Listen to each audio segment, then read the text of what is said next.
महाराष्ट्र विधानसभा के स्पीकर का फैसला आ गया और राजनीतिक हलकों में जिस फैसले का इंतजार था, कहा जा रहा था कि फैसला सरकार के मन मुताबिक आएगा, लिहाजा आया भी वैसा ही। सरकार बच गई, शिंदे गुट को मान्यता मिल गई और फिर महाराष्ट्र में जो बीजेपी, शिंदे गुट और अजीत पवार की एनसीपी के साथ मिलकर सरकार बनाई है, उस पर कोई खतरा नहीं है। फिलहाल अभी तक तो विधानसभा स्पीकर के फैसले से यही नजर आ रहा है। विधानसभा स्पीकर पर सुप्रीम कोर्ट की तलवार थी।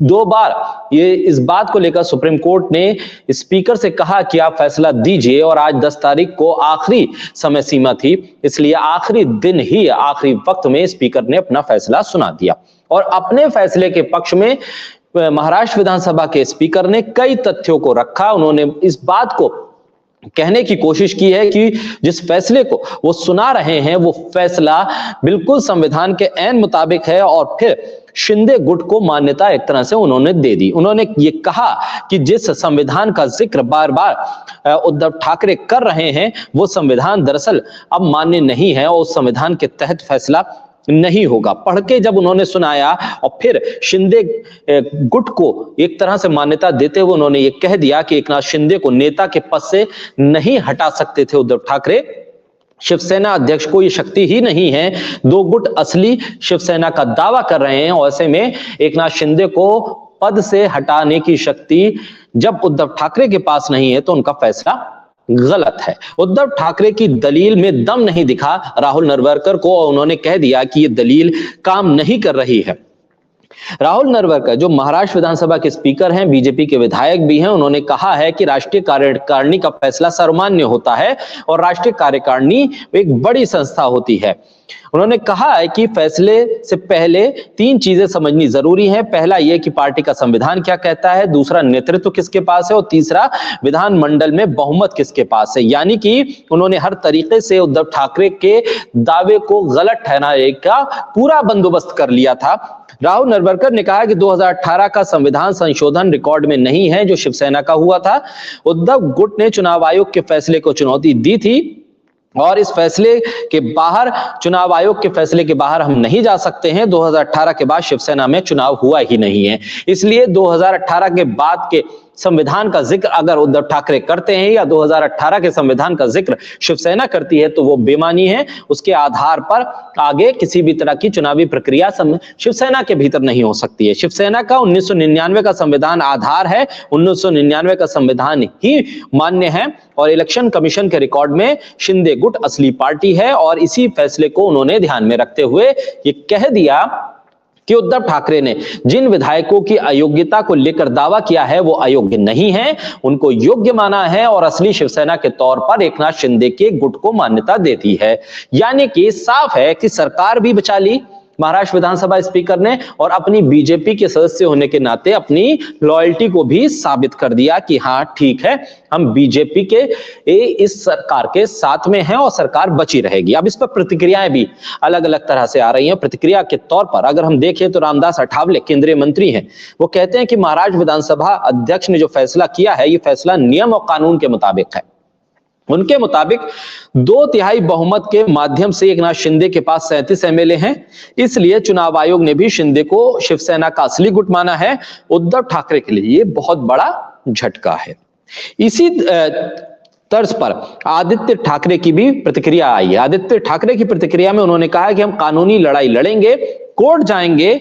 स्पीकर ने एकनाथ शिंदे के पक्ष में फैसला दिया है, 16 विधायकों की सदस्यता को बरकरार रखा है, लेकिन एकनाथ शिंदे के गुट को मिली राहत पर आदित्य ठाकरे ने कह दिया है कि हम अब कोर्ट जाएंगे।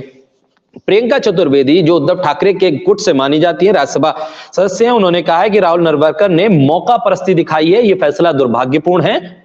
जनता ने देखा है कि किस तरह से एक पार्टी को तोड़ा गया है, वही होता है जो अमित शाह और नरेंद्र मोदी को मंजूर होता है। इसके अलावा शिंदे गुट के कार्यकर्ता कह रहे हैं ये संविधान की जीत है, बाबा साहब भीमराव अंबेडकर के संविधान की जीत है और नाच रहे हैं, गा रहे हैं और कह रहे हैं कि शिंदे गुट ही असली शिवसेना है, हम कोई गुट नहीं है, हम असली शिवसेना है। एकनाथ शिंदे के आवास के आसपास, उनके घर के पास एक तरह से खुशी का माहौल है। डिस्क्वालिफिकेशन की जो तलवार लटक रही थी कयास बार बार ये लगाए जा रहे थे कि अगर ऐसा हुआ कि एकनाथ शिंदे गुट के इन विधायकों को अयोग्य घोषित कर दिया गया, तब क्या होगा, तब मुख्यमंत्री कौन होगा, नया नाम क्या हो सकता है, चेहरा किसे है। अजित पवार का नाम बार बार आगे किया जा रहा था। लेकिन महाराष्ट्र की राजनीति और देश की राजनीति को समझने वाले लोग और इस दौर की सियासत को समझने वाले लोग ये कह रहे थे कि फैसला तो मन मुताबिक ही आएगा सरकार के। एक स्पीकर के तौर पर इतना निष्पक्ष और इतना बोल्ड फैसला राहुल नरवरकर नहीं ले पाएंगे, क्योंकि वो बीजेपी के ही विधायक हैं। लिहाजा अपनी ही सरकार के खिलाफ जाना मौजूदा दौर में, जब प्रधानमंत्री नरेंद्र मोदी का वर्चस्व पूरे देश पर हो और बीजेपी का जीत हार का फैसला वो उनका चेहरा करता हो, तब राहुल नरवरकर सिद्धांतवादी आदर्शवादी बनकर कोई बड़ा फैसला ले ले, ये मुमकिन नहीं था। लिहाजा फैसला मन मुताबिक आया सरकार के और सरकार ने अपने आप को बचा लिया। एकनाथ शिंदे की कुर्सी बच गई और फिर सरकार गिरने से बच गई। लेकिन क्या इसका असर होगा आने वाले लोकसभा चुनाव पर, आने वाले महाराष्ट्र के विधानसभा चुनाव पर? क्योंकि आदित्य ठाकरे और उद्धव ठाकरे लगातार जनता के बीच में भी जा रहे हैं, रैलियां कर रहे हैं, मोर्चे निकाल रहे हैं, लगातार सभाएं हो रही हैं।